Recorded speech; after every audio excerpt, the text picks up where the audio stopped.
And we're on. Oh, okay. Well, hi, everyone. This is Chris Busby. And I'm Brian Hill.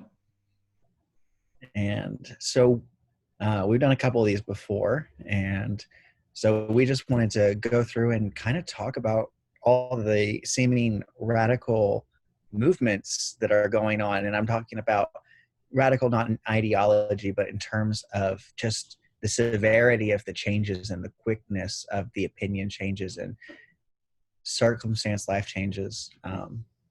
Last time we mostly talked about government response into the epidemic and the pandemic, and comparing previous pandemics to the current one. And I think that this pandemic has set the stage for not only our first economic recession in 8 years, 7 years. I think it's 7 years. 7, yeah. It's also set aside a massive uptick in, I guess, what I would call as a lack of faith in the system that we have, compounded with long simmering racial tensions. And the country feels like it's on the brink. Yeah. I mean, probably isn't as dire as that sounds, at least not yet. But it can feel that way, and it's starting to feel that way. So, and there's a I think throughout all of this, it's an exposed fragility kind of underpinning what a lot of people's ideas are about how we function in this society, because you have it reminds me a lot of every time we talk about the American family, there's always a report about X percentage of people who are only, $500 crisis away from bankruptcy. And what's interesting is I feel like the pandemic was the first crisis, and now you have another crisis. And so how many of these can be weathered by a society that's, being exposed as pretty inequitable? And I think that's always been known, but I think there was the idea beforehand that when push came to shove, people were, somebody was going to step up and somebody was going to take care of large segments of the population that were suffering. And I think whether reality or perception, that just doesn't seem to have happened. And now you have groups that are digging in their heels about, no, we will not help, and we're not going to help. And you see a whole lot of that now coming to the surface. And social media is a great way to make a short point, but that kind of thing is, I think, a long time in coming. Yeah. Well, to that point, I think that we've kind of had this. We had, a two-pronged sense of faith, where we always trusted that the government would do what was necessary to keep us from collapse, and we built in a sense of security throughout the generations, whether that's your social safety net, whether that's just your general sense that the government won't ever let the economy get so bad that we'll wind up back to the Great Depression. The reforms that were put on by FDR, they were put on by subsequent leaders of the country, that have systematically been removed or underpinned by ideological decisions over the past 30 years or so. But then the second kind of, I guess, more Americanistic, idealistic narrative that we've kind of built up is the idea of these benevolent billionaires who come in and save the day by donating millions and to charity, which truly is, whenever they make these donations, is almost always just a mere fraction of their wealth. It's almost never a substantial portion. We've kind of built up this idea of these benevolent savior billionaires who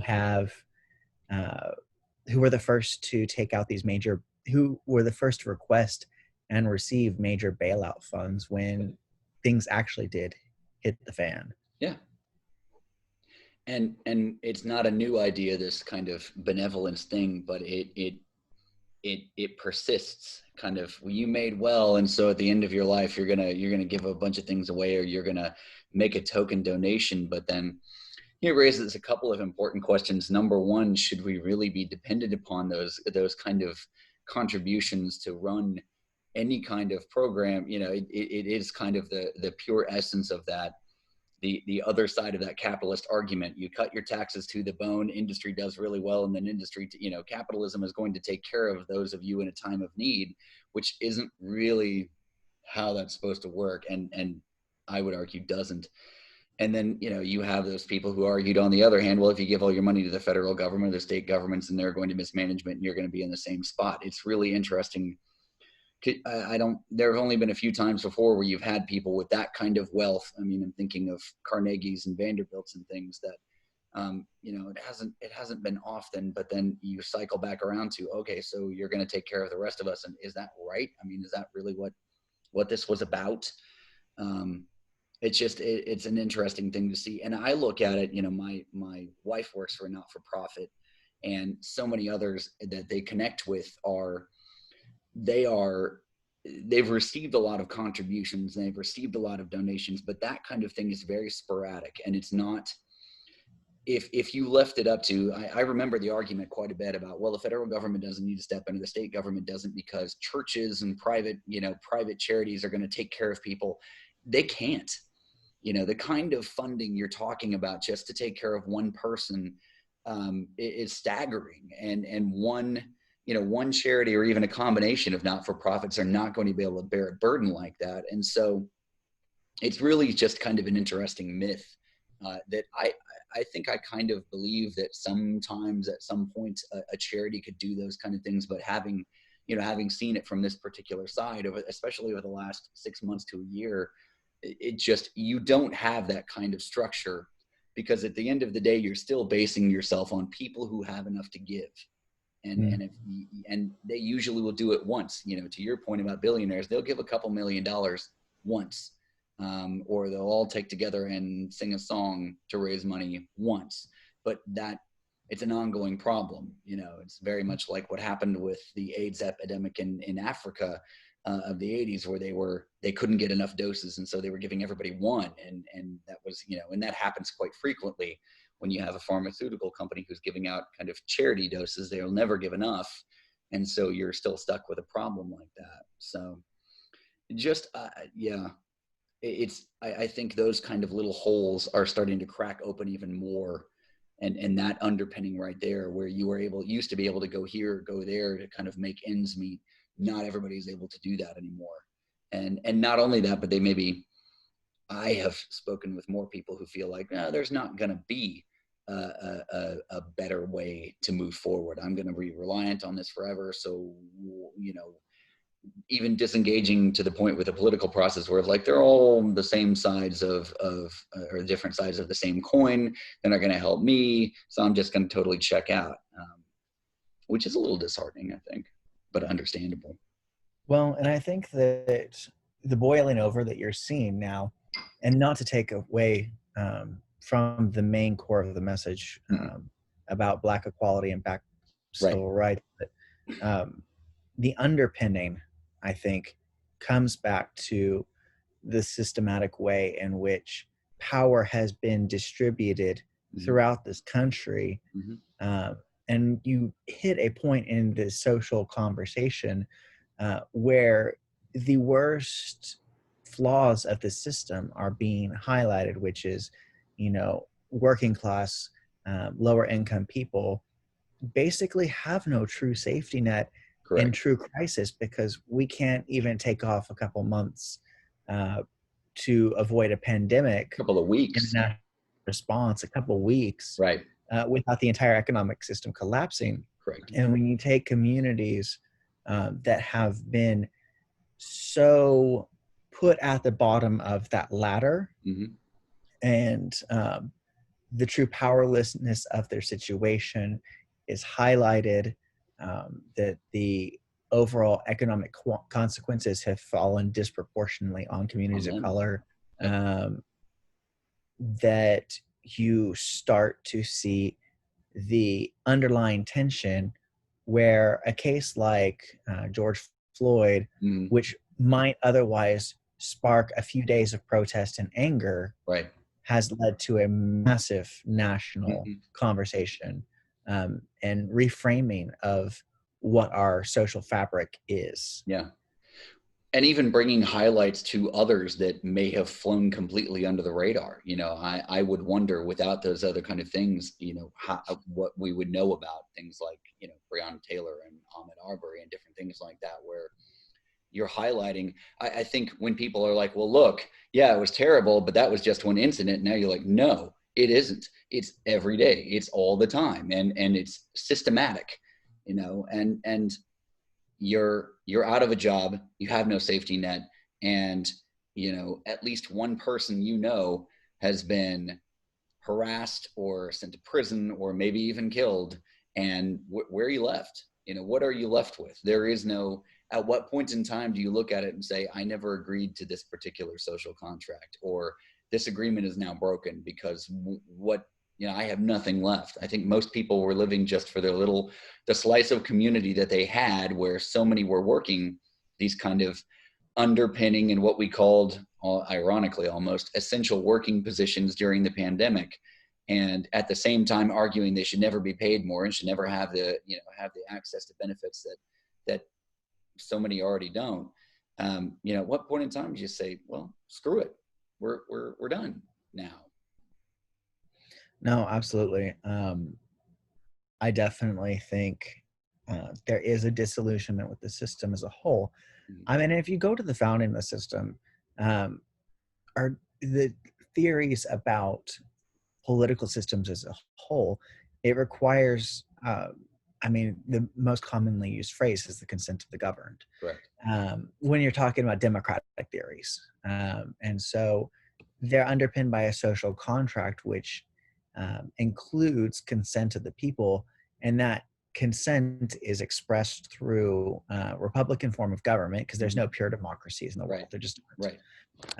which is elected by the citizenry and the citizens, the citizenry. That's a tricky word. It is. Um, but that definition of citizen has been the power holder, that the key uh, that has kept who has the power in the system. Mhm. um, and so the original definition of citizen, male, white, landowner, expanded to non-landowners. It's a mythological story that we've created in America about how it started this small class of people and it's expanded to almost everyone, and now we're an egalitarian, equality based Right. democracy. Except when you don't take into real factors that are beyond the simple vote, such as the influence of money, the concentration of money, the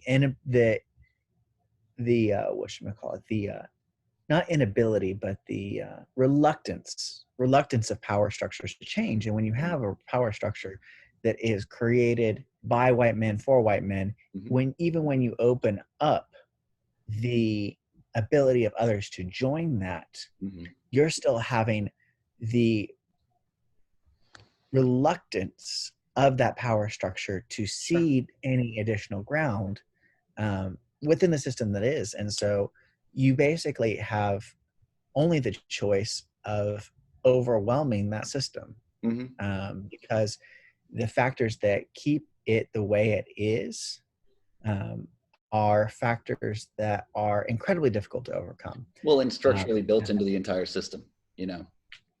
That's. And one of those systems is policing. One of those systems is the criminal justice system. Yep. Um, money, access to basic necessities and goods.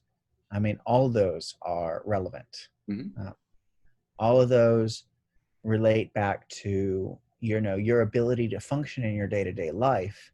um, you know Access to things like the vote. I mean, yes, you might have the right to vote, but there's one polling station in your entire city, Correct. and it is the lines are out the door and the machine broke halfway through, so you're gonna have to wait an additional 2 hours and you have to go to work.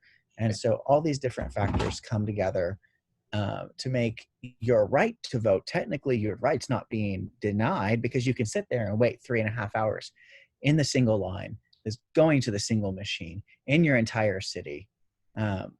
whereas the community down the road, it's 5 minutes, quick dropping in and out. Oh, Yep. you're done. Yep. Well, and not only those kind of things, but every other structural way in which we could limit the right of people to access the vote, and starting really right after, the Civil War, you have all kinds of Jim Crow laws, which were put out there to deny the ability of people who technically had the right to vote to not vote. And those are, and then you could just fast forward, I think of the Citizens United decision of 2010 as a big blow to quite a few people, because you're redefining what it means to have a voice. Yeah, technically you have a vote, but you don't really have all that much influence, and your vote may be cast in I live in a congressional district that doesn't look like it's probably supposed to, and there are many people where districts have been created by those who are in power to remain in power, and there are a lot of different structures inbred into that system over the last, since the founding, really, and just re-upped every time you have that. Every time you can find a way to open access, you'll find a way to open a loophole to kind of close that access at the same time. Just like with the ongoing debate over mail-in voting, which most people who are arguing against it actually have to mail-in vote because they're not in their home states when they vote. But it's just all those different kind of things where it's very, there are people who are, I guess you could look at it as a little bit of a ray of hope that you have enough people concerned to try and limit the access of voting to so many other people. But at the same time, it just feels un-American even to say that, even though we all know the idea that we've been limiting people's ability, if not technically right, to vote for a long, long, long time. So. Well, and I guess that comes kind of brings me back to when you take it back to the founding of the country, compared to this idea that, well, the Civil Rights Act came, the Voting Rights Act came, the 13th and 14th Amendment came, we expanded the right to women to vote, and it just fixed everything. And now it's every man just has to work the best and the hardest they can to get what, they're owed. And, I think even if we were to take that at face value and say, okay, everything cool, it doesn't take away from the fact that the foundation of this whole system, this democratic system, was written without input, consent, or structural conversation with the idea of how non-white persons, how women would be incorporated as anything but property. Correct. And so the very structure of what we're living in, we consented to early on by a minority of the population. And yet we are expected that foundational system is going to be something that we can all agree is the best system for us to all live by today. Yeah. And then, but if you think about it, so because you didn't think about the structural things all the way up, now, even if they are amendments, even if they are acts, they're basically ad hoc juxtapositions onto the originality of it, which is why I think, at least from a legal and structural point of view, you have the ability for people to make all of these exceptions and exemptions, and have been able to do that over and over and over again. And just like to your point about civil rights, it was kind of like, well, you got your amendments and you got your civil rights. What are you griping about? And it was just, we never talked about all of the things that came before, and still haven't to this day. And I think it's my hope that, a lot of these protests and people speaking in the streets are able to continue that work without the distraction of looting and rioting by whomever, and without the distraction of people, of police violence against all of them for doing what they're constitutionally allowed to do, is that it opens that dialogue that says, okay, we need to talk about this. We need to talk about where we came from, because even if we can't go back to the beginning and look at it again, we can talk about how we've added things and what has and hasn't worked, and to move forward as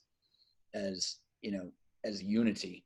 And I think, I remember as a kid when I was growing up, and the way that we dealt with it in my little bitty community was, we talked about color blindness. There were all kinds of different campaigns about, well, I don't see color, I see a person. And I have to believe at one time that was well intentioned, but if you don't know somebody and you don't know the challenges they've come from, and you don't know the background they hail from, you don't know, what they've had to overcome just to be wherever they are at this point in time, then you can't really understand. You can't have that conversation. And I think it ended up being that way, where we could just continue to avoid that conversation for a long time about people of color in this country and what they face, and that the structure of the system is to keep them where they are. We, all the way from just everybody understanding that these kind of de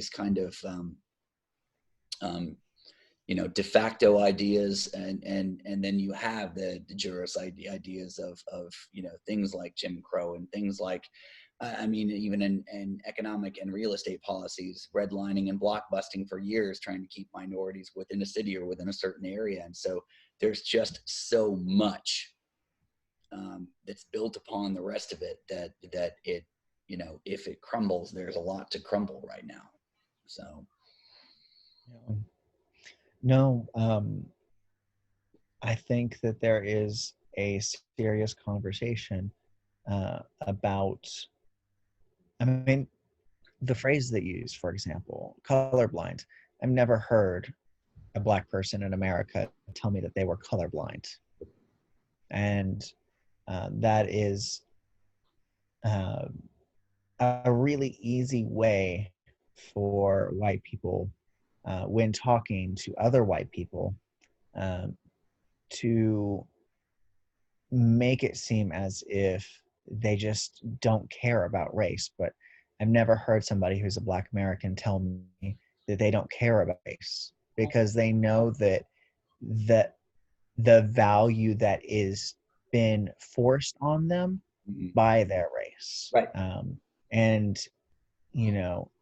the way that they're told to value themselves within society, down to their rights, their psychological development, um, the discriminatory factors that they face repeatedly in their day-to-day life, ability to get jobs, interactions with the government and its systems.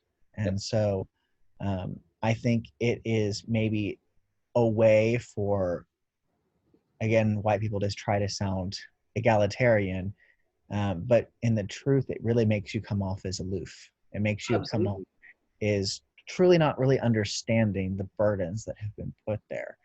And I think a lot of time it's because these conversations in white communities are very uncomfortable. Mm-hmm.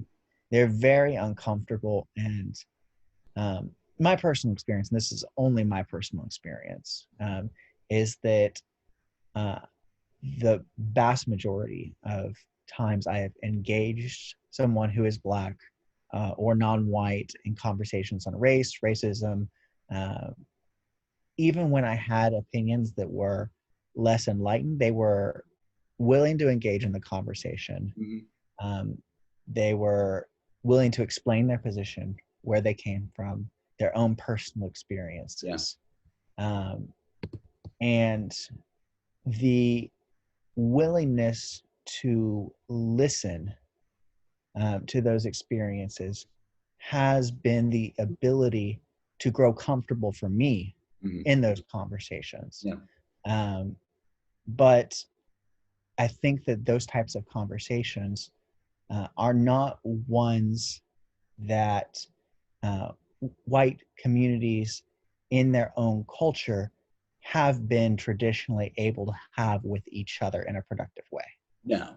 Well, and that's why you have things like colorblind. It's another way to avoid having to talk about it. Like, well, we've had that discussion. I'm good. I don't see people like that anymore. We can all move on.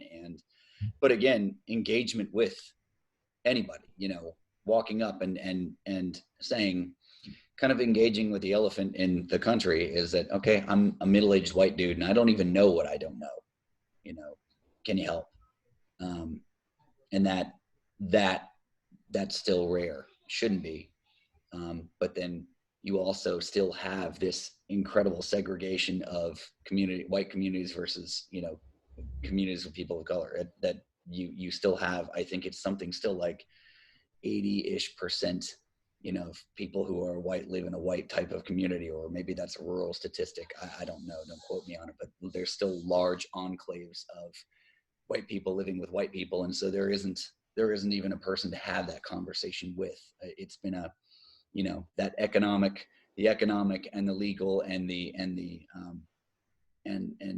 censuring of any kind of mixing between the two, even if we all were bused to school together, is just still very present, I think, in many places across the country. So even were you willing to have that conversation, there's nobody around. You've successfully blocked yourself away from it. And now what do you do? And it's interesting to see the reaction of people who live in cities or who work in environments where, there is diversity, and areas, like education, where most places are striving at least for some sense of equity, versus people who are separated out from all of that and like, well, I just don't understand why those people are burning everything down. It's just an interesting, and in a larger perspective, that kind of rural versus urban conversation's been going on for 240 years plus. But Yeah, I think it was pretty funny. I saw a meme on Facebook the other day that said COVID and racism are kind of similar. They're similar in one way, and that people don't believe them unless it's personally affected them. yep. Yep. So, um, I think that we are coming to an important turning point Mm-hmm. in this conversation, because when the Black Lives Matter movement started, it started under the later Obama years. Mm-hmm. So it's about 5 years ago now, I think so. Yeah. 5, 6 years ago now. The the commonly the common belief system of Americans at that time, at least among white Americans, was that we did not take for granted that that Black Americans face disproportionate discrimination Right. in hiring and firing practices. We did not believe that Black Americans had barriers in education Mm-hmm. and unique barriers in police interaction and law enforcement interaction. Yep. And those are things I think we have turned a corner in terms of public opinion. Mm-hmm. I think we're moving towards, or at a majority opinion, agreeing with those basic ideas that were the founding reasons for that movement. Or at least a greater awareness. I think there's a lot of uncomfortable silence that's coming from many in Congress and the Senate and other state houses and things, which I suppose is not as bad as, the horrifying hate-filled blasting that some of them have done. But it is, before it was easily dismissed. I remember people easily dismissing this kind of, Black Lives Matter, and that's where the All Lives Matter and Blue Lives, all the other kind of counter narratives in order to try and drown that out. But I do think, at least, if not opinion, then at least awareness, because while you have people fighting back, I don't see as many joining in with that kind of thing. I think there's been more questions answered, and unfortunately, it's there's so many moments that are nuanced about trying to look at how we live together in a country, but they're unnuanced moments, and those moments almost always have a body count. And there's been a body count, that got people's attention, if nothing else, where it was like, oh my God, people are being killed. They're being murdered out there. And I can't really tell that it was any other reason than they were Black, and that those are sharp. It's a tragedy and a horrifying one. But there's sharp relief to hopefully shock enough people into at least paying attention to everything that has been missed before, at least in white communities. I am relatively sure, not speaking for Black people, that they were aware that all this was going on. In fact, they've tried to tell us that a lot. So, my big fear in this situation is, we have these crescendos in public opinion and energy. I think last year, 2 years ago, we had a real big surge in support for improving background checks for firearms after, multiple shootings Right. highlighted and made a huge giant push, and it more or less died in Congress. It Yep. didn't go anywhere. Nope. And we've seen it happen before where it did succeed. In gay marriage, Mm-hmm. things changed pretty rapidly between 2008 and 2014. Yeah. Like, things moved really fast, and then the moment hit and things changed. Mm-hmm. And so, just in my adult lifetime, I've seen, multiple movements form and rise, and some of them are successful and not successful. And we have the energy for change now. Yeah. But our governing structure, I don't believe, has the people in power Sure. that are willing to execute that change. Yeah. And so, But have I opportunity. think to use your point about, for example, bringing up gay marriage, I think, while there were legal ramifications, I think a lot of that was also hearts and minds changing, Mhm. and that I think above everything else, we can legislate, and we've done it, right? We have 3 amendments and a Civil Rights Act to talk about when we talk about, trying to look at equity and equality, or at least participation in the process. Um, but we don't have, what hasn't changed is a lot of hearts and minds, and that kind of thing. I think, if nothing else, that if you change there, then your average person is now going to have to say, you're right, there's something fishy going on. And while your power structures aren't set up to respond to it now, to the changing of hearts and minds of the level, maybe that's, I mean, it's a little idealistic, but the idea that more people are accepting of, you have a different American experience than I have.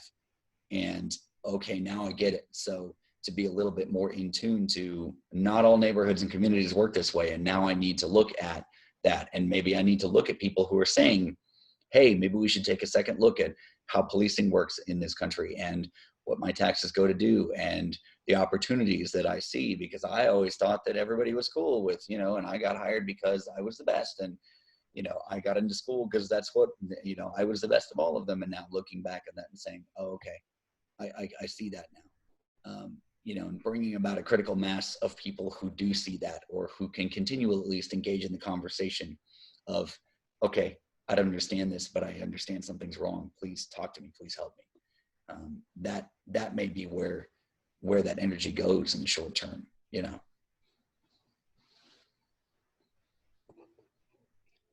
Well, I think for the thing that I think strikes me is that we're having the immediate conversation about criminal justice reform, Mhm. uh, the use of police force, and as it relates to race in America. And I think those are all very important questions. But I don't see the long lasting change that's necessary to eradicate some of these other disparities Yeah. until we start talking the conversation um, about actual share of power, actual share of wealth, Yeah. actual distribution of social power, social wealth. Yeah. Um, and how we have denied access to positions of government, Right. elected positions in the race, and how even now we don't have gender parity in Congress. We Right. don't have adequate representation of the diversity in America, especially not in the Senate. Good God, not the Senate. Um, but uh, until we start talking about building economic wealth Mhm. among Black families and non-white families, and taking that share of the production and taking it um, and making the redistribution more equal. Mhm. And I don't see how we can have an America with long-lasting racial justice Right. unless we fundamentally look at our economic system and say it's a system that produces winners and losers, Correct. and the winners are have disproportionate benefits to any amount of work that they could put in their life, Sure. and that those winners tend to be predominantly white and predominantly male. Yep. And how can we not look at that system, and see, the economic reality for not just the majority of Americans, but particularly the overwhelming majority of Black Americans, Hispanic Americans, um, you know, non-white Americans, Right. and see the lack of economic power leads to these other injustices being able to be perpetuated upon Right. them. Right. Well, but then, I guess I would ask, how many people do you think actually believe there is a problem? I think there's more. And I think that's probably where it has to start. The first step of solving a problem is recognizing that there is one. I mean, how many people, I think one of the most insidious and pervasive arguments out there is the idea of pulling yourself up by your own bootstraps. It's that tried and tested mythos of making it yourself in this world, and what you got and everything else. And I don't know how many times I hear that argument in the back of my head. It's always, yes, but you built them on taxpayer funded roads with a taxpayer funded electricity grid and taxpayer funded water and taxpayer funded sewer. And so it is breaking that idea that it's not, it's never just you. You did well and you had a great idea, or you're very business savvy. Congratulations. That's wonderful. But recognize the structures, and if it's not you, okay, if you were one of the very few who was able to be completely off the grid from a state or federal funding point for your entire life, well, then where were your workers educated? How do they transport themselves? Where do their children go while they're at your, there's far more interdependence than I think that argument will ever give credence to. And destroying that argument is part of it, because when you still have it in place, you have three groups of people in this country. You have haves, you have have-nots, and then you have the have-nots who think they're going to be haves. And those people who think they're going to be haves are like, well, one day my ship is going to come in because I work hard and pull myself up on my bootstraps. And when that happens, I don't want the government touching my tax dollars. Well, that's just not, it's a myth is what it is, first of all. But I don't even think, I think before you recognize the idea that it isn't just you, you didn't just do it alone, going back to the ideas of privilege and position. But until you recognize that there is that problem, you're not going to be able to even address anything else, And so hopefully you have more people looking at it and saying, okay, this is a problem. If you can address one, okay, step one, things are not equal. Then what is step two? If things are not equal, do we decide that they become more equal, and how? I don't know. That's the idealist in me. Well, I think we could go off on a long tangent about how economic distribution, how real world tangible disparities in things like economic security, access to basic resources, things like land ownership, property ownership, how that leads to political disenfranchisement, Yep. How that leads into lack of political power. That's a long conversation. You're gonna make me get out my copy of Das Kapital in a minute here. I'm just, But I do think that we have the ability to draw this conversation further along at this moment in time. But until we have talked about the true power disparities that are in our country, we're going to keep having these same theaters where we talk about racial justice, racial inequality over and over again. First it was slavery, then it was segregation. Now it's moved in, then it was, redlining, and then it was turned into the criminal justice system. Yep.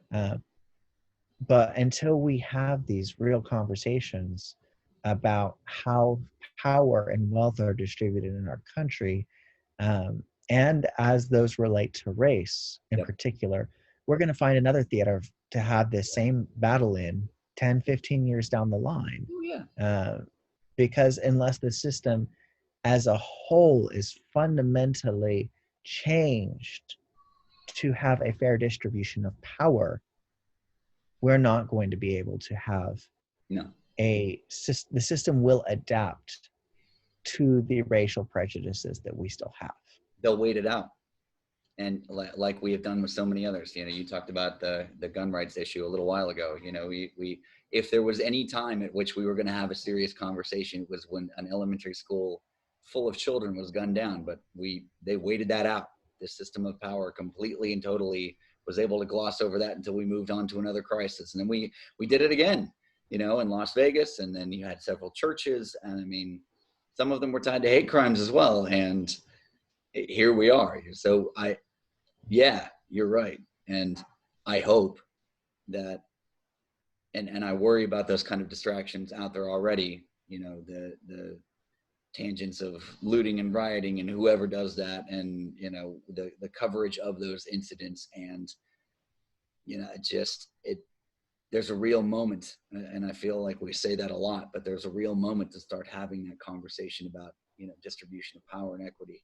And hopefully we're open, willing, and courageous enough to have it as a country, or at least enough of us. Well, I think this is probably a good stopping point as any, because I know that we've been going here well over 30 minutes. So anyway, it's been good talking to you, Brian. You too, Chris. We'll talk to you later. All right. Bye.